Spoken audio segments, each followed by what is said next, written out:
back with a new reel, and my today's reel is about cash recovery from Delhi High Court Judge Yashwant Verma's house is really a big point of concern. The way justice is sold in our country, you can understand at what level justice we are getting. That is really important to understand all these points. आप देख लीजिए कि किस तरह से जज के घर से 15 करोड़ रुपए कैश मिलना is really a big point. यदि ये सारी चीजें प्रॉपरली सही निकलती हैं या इनके लिए जो इंक्वायरी बनाई गई है उससे सारी चीजें क्लियर होके आती हैं, that is really very negative thing in judiciary. But somehow things, the way things are happening in judiciary, that is really not acceptable by the public. Because आप देख लीजिए कि ये जो केस हुआ है उनके घर से, ये 14 मार्च को उन्होंने फायर के बारे में बोला गया था कि उनके घर में आग लग गई है. फायर के जो ब्रिगेड के लोग आए थे उन्होंने उनके घर से कोई कैश बरामद नहीं करा है, बट स्टिल उनके अगेंस्ट में इंक्वायरी बिठाई है. सुप्रीम कोर्ट ने भी बिठाई है, दिल्ली हाई कोर्ट ने इन हाउस इंक्वायरी बिठाई है उनके अगेंस्ट में. यदि ऐसा कुछ नहीं है, नहीं मिला है, तो ये इंक्वायरी क्यों बिठाई गई है?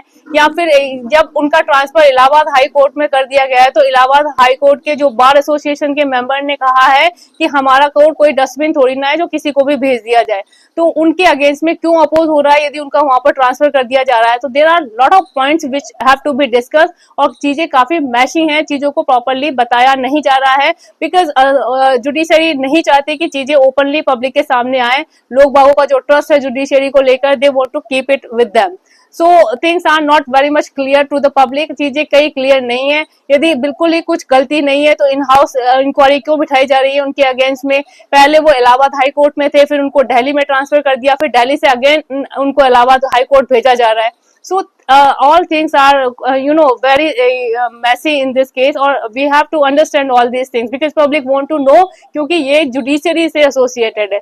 जुडिशरी में यदि आप देखेंगे हमारे कंट्री में ट्रांसपेरेंसी और अकाउंटेबिलिटी पब्लिक के अगेंस्ट में बिल्कुल भी नहीं है. अंदर ही अंदर चीजें होती रहती है, लोग बागों को चीजें पता भी नहीं हो पाती. सुप्रीम कोर्ट ने उनको वो क्यों ट्रांसफर कर दिया गया इलाहाबाद हाई कोर्ट में विदाउट, यदि उनको पता ही नहीं था कि उन्होंने वहां पर कुछ भी उनके घर में कैश मिला है. तो चीजें जब अंदर ही अंदर हाइड करी जाती हैं, बट स्टिल इस सबकी प्रॉपर जांच होनी चाहिए और चीजें बाहर आनी चाहिए. That is really very important. आप देख लीजिए कि वो जिस कैटेगरी सैलरी कैटेगरी में है उनकी 2.25 लाख पर मंथ सैलरी है. इसके अलावा जो उनको अलाउंसेस दिए जाते हैं that are more than sufficient. मतलब अच्छे से उनको घर मिलता है, सारी फैसिलिटीज मिलती हैं. जो ये सैलरी मिलती है वो उनकी जस्ट सेविंग होती है, बाकी उनको रहने करने का सारी फैसिलिटीज प्रोवाइड करी जाती है. इसके बाद भी यदि इस हाई लेवल पे जाके यदि कोई इस तरह के काम करता है, अपने जो पोजीशन को इस तरह से मिसयूज करता है, that is really not acceptable by the public. आप सभी जानते हैं कि as an human we can not trust on them, क्योंकि कोई भी कभी भी किसी भी लेवल पे जा सकता है. तो ये सारी चीजें भी देखकर ये सारी इंक्वायरी होनी चाहिए, चीजों को अच्छे से जांच की जानी चाहिए. Because as an human people can change at any level, चाहे से वो छोटे लेवल पर है या हायर लेवल पर है, they can change according to the situation. So we can not say कि यदि वो जज है वो इस तरह की चीजों में इन्वॉल्व नहीं हो सकते या वो इतनी हायर पोजीशन या रिस्पेक्टेबल पोजीशन पर है. तो there are person they can involve in anything. So we have to check it out all these points and treat them accordingly so that things come better way. Most important thing है कि हमारे country में he is not only the जज जिनके against में इस तरह का केस हुआ है. इससे पहले भी 3-4 लोग हैं जो इस तरह के केसेस में इन्वॉल्व हो चुके हैं. कलकत्ता हाई कोर्ट के सौमित्र सेन, उनके अगेंस्ट में महाभियोग तक लगा था, उन्होंने रेजिग्नेशन दे दिया था अपनी पोस्ट से. फिर समित मुखर्जी के अगेंस्ट में ये केस हुआ था, ही वाज जज ओवर देयर. फिर इसके एक है निर्मल यादव, उनके साथ भी इसी तरह का कुछ ब्राइबरी का केस था, उन्होंने कुछ पैसे वगैरह लिए थे चीजों को लेकर. तो ये नहीं है कि he is the only person who is taking bribe, but यदि जज इस तरह से ब्राइब लेंगे तो आप समझ ही सकते हैं कि किस लेवल पे जस्टिस हम लोगों को मिल सकता है.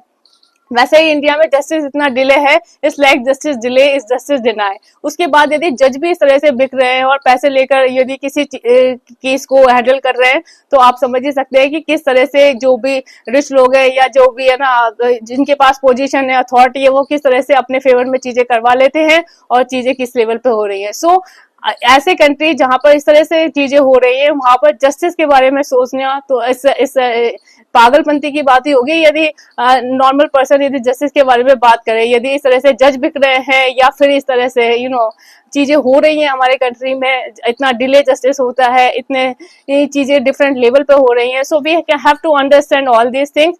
और जुडिशरी में ट्रांसपेरेंसी और अकाउंटेबिलिटी को लेकर बहुत ही ध्यान रखा जाना चाहिए. इसके लिए भी प्रॉपर लॉज बनने चाहिए जिससे कि जुडिशरी प्रॉपरली अपनी ट्रांसपेरेंसी और अकाउंटेबिलिटी पब्लिक के सामने बता सके कि किस चीज को लेकर किस तरह से प्रॉपर प्रोसीजर हुआ है और चीजें हुई है. बिकॉज ये बहुत ही इंपॉर्टेंट है. अंदर ही अंदर वो अपने लेवल पे काम करते रहते हैं, चीजें बाहर क्लियर होती नहीं है और पब्लिक अननेसेसरी सफर करती है.